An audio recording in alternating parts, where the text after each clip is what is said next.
1 month until the release of James Gunn's first movie installment in the DCU, coming out July 11th. We got this trailer, Ricky Flex, and I want to know, are you feeling the summer of Superman as of June 12th when we are recording? The more I see of this movie, the more nervous I get. Wow, I'm the opposite. That's crazy. I I'm starting to get a little bit nervous. I some of it's just a little first DCU film for James Gunn jitters.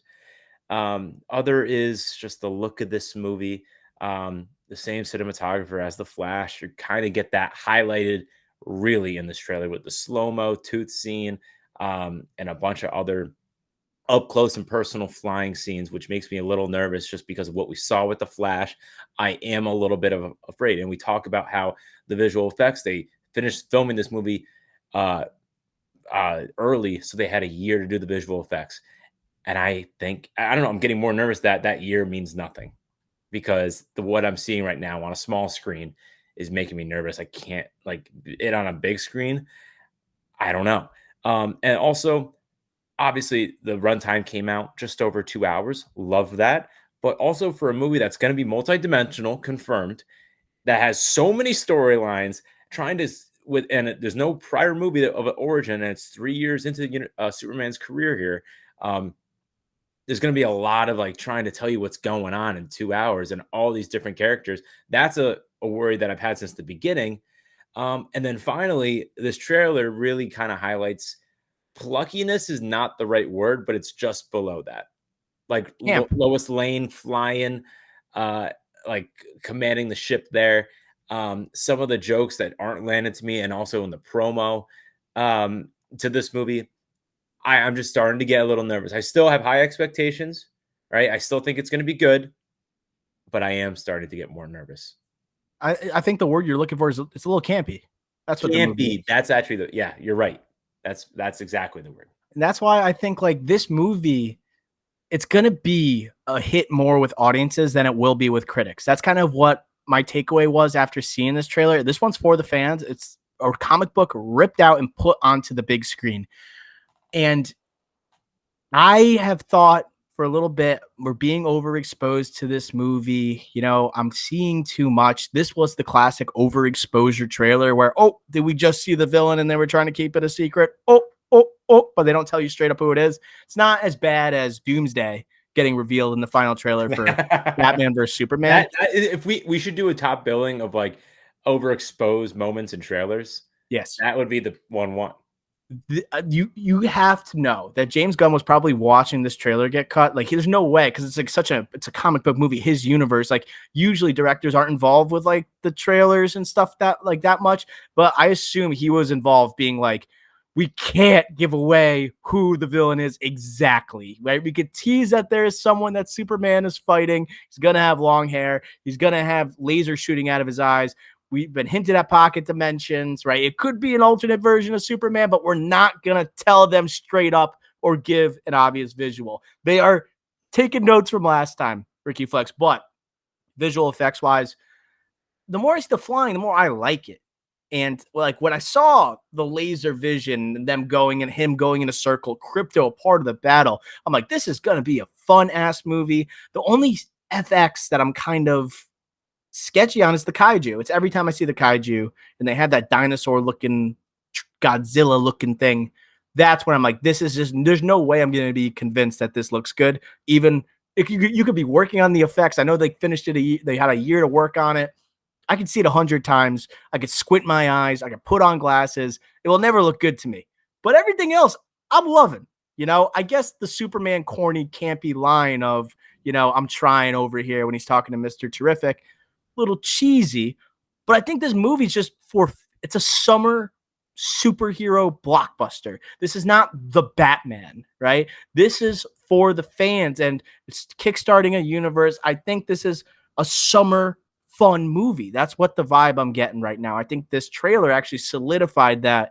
I think fans are going to love this, aside from you know who. I want to say yes to that, right? Where this is a situation where DC just needs a fun movie, where they just buy audiences commitment to the DCU with their biggest character in Superman. But I do think critically that DC kind of needs this in that department too. I think they need a little bit of both. And I'm a little afraid it's more the audience heavy. And I don't know. I still have faith in James Gunn. I have faith in this casting. I think it's going to be both, but I'm just telling you, I'm nervous. I am nervous. It's going to be way different of a Superman than we've had with Henry Cavill. And you know that by like the one-liners that Corn Sweat drops here. And the last trailer, I kind of talked about how I'm a little nervous about Corn Sweat, maybe because he's acting a little bit different from like the past Supermen we've had. You know, it seems there's a different spin on it. Like this is a relatively inexperienced Superman, 3 years confirmed by James Gunn that he has been Superman. Clark Kent has been Superman in this universe. But it's just the amount of like fun that you like experiencing, like that we didn't really see that much with Brandon Routh. That's a pretty serious movie. It can be somber at times, the Superman Returns, and then having obviously Cavill, who is obviously a really serious take on the character. This is just something different. I'm getting used to it, and I think I'm gonna like it. But Crypto, I think Crypto is going to be a great part of this movie. And I like the more I see Crypto. I like the teasing of him fighting alongside Superman in the air. And to me, it looks good. You know, I think he's going to be a piece of this that will once again cause fans to be super excited and love the movie. I agree with that. I think another thing, just to kind of piggyback on what I was saying before, mixed with the campiness, but also just the storylines in a 2-hour, 6-minute movie, is going to be like Lois is in the fight. Mr. Terrific confirmed multiple fight sequences for him, and same with Guy Gardner. After all the trailers we've seen, now we've seen him multiple times in different fighting settings and whatnot. And now we have like a baby Joey situation going on here. It's like we're adding more to the Metamorpho character. Did we really need that? It's just a lot, man, for a first Superman movie. And we haven't, and I also mentioned at the top, but I'll say it again, the multidimensional part of this. There's a huge multi-dimensional part. I think this is going to be so different than the other Supermans and other DCU projects that we've had in the past 25 years, where audiences that are not too connected with the comics are going to be like, wow, this is a lot, right? And they're not going to understand everything going on after what we've just had. And I just think I'm, again, a little scared where they're just throwing a lot at us and their universe building rather than focusing on this one movie. I am a tad nervous about the pocket dimension aspect. And that's been teased for Peacemaker. James Gunn has said it's going to play a role in this movie. I think it's going to be like where we get the quote unquote Ultraman, or like the Superman, the evil Superman potentially, you know, for Lex Luthor. I think that's might be where we get this character. And I think you're right. They are introducing a lot, whether it be all these different characters. You are starting a superhero universe, and it seems, and then you might be bringing in different characters from different dimensions. It seems like there are a lot of moving pieces here that it could be overwhelming for the senses, I think. And it seems like we're trying to accomplish a lot in this 2-hour, 9-minute runtime. This villain, it might be a villain. It's someone who's definitely Superman is fighting. Has like long hair, shooting laser out of his eyes. Ricky Flex, any guesses on who this might be? Don't think it's Bizarro. What? It's definitely Bizarro. Yes, sorry. I should have been. Did not sense you. You need to sell that sarcasm. Yeah, it has to be, right. It's just he's not in the suit. So people were like, is it Lobo? But Lobo doesn't shoot lasers out of his eyes. People have been looking at some David Cornsweet like training videos where he has he has long hair. He looks even bigger. It'd be amazing if it was a different actor that was playing Bizarro. If it is in fact Bizarro, what if it was Momoa playing Bizarro and it was a whole like spin? Yeah, that's tough because he's already cast as Lobo and he's going to be in Supergirl, Woman of Tomorrow. That is confirmed. Right. So that's definitely not it. But the guy doesn't look like dumb.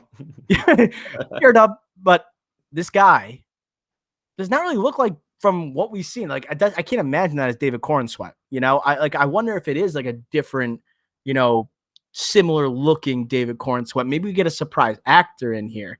I get Bizarro is like an ugly, dumber version of Superman for those who don't know. Never been seen in live action.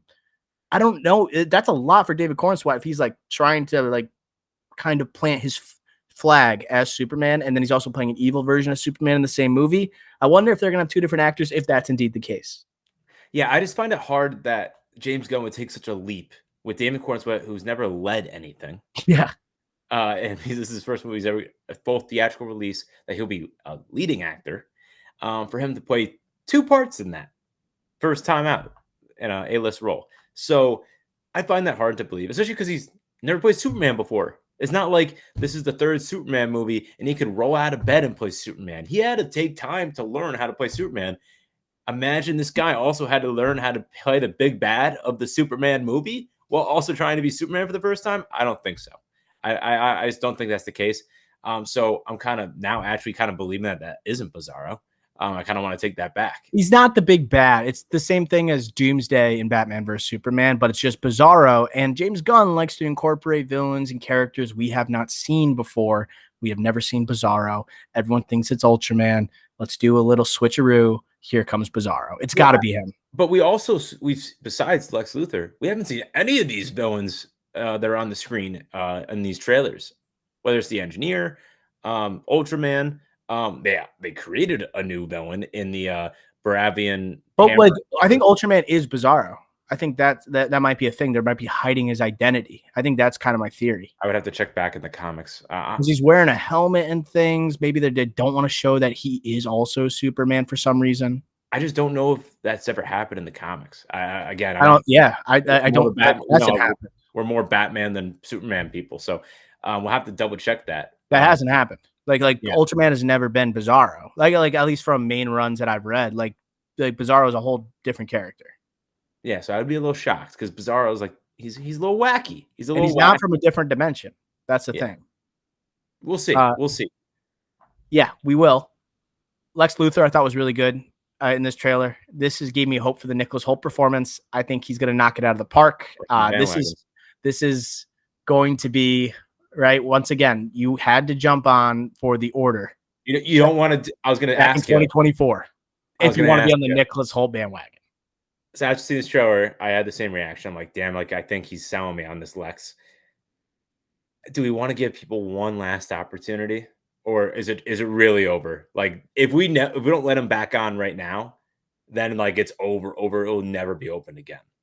I gave plenty of chances for people to jump on this Nicholas Hoult bandwagon. It's gone. This is the moment of some like cementing, of who this guy is, like potential, like this guy A-lister, after he nails this Lex Luthor role. So I think the bandwagon's closed. Like you can say that maybe I don't know. There's nothing you can do. You can't even like go to storage. You can't be, in cargo or anything. You're off. All right. No opportunities there. So I like this, Lex. My last thing on this would be going back to what you said before. I think you used the right word, exposure. I'm done with trailers. I'm done with TV spots. I know there'll probably be another TV spot or two coming up, but I'm done seeing new stuff. We're a month out. I'm ready. And anything else that comes out, will probably make me more nervous.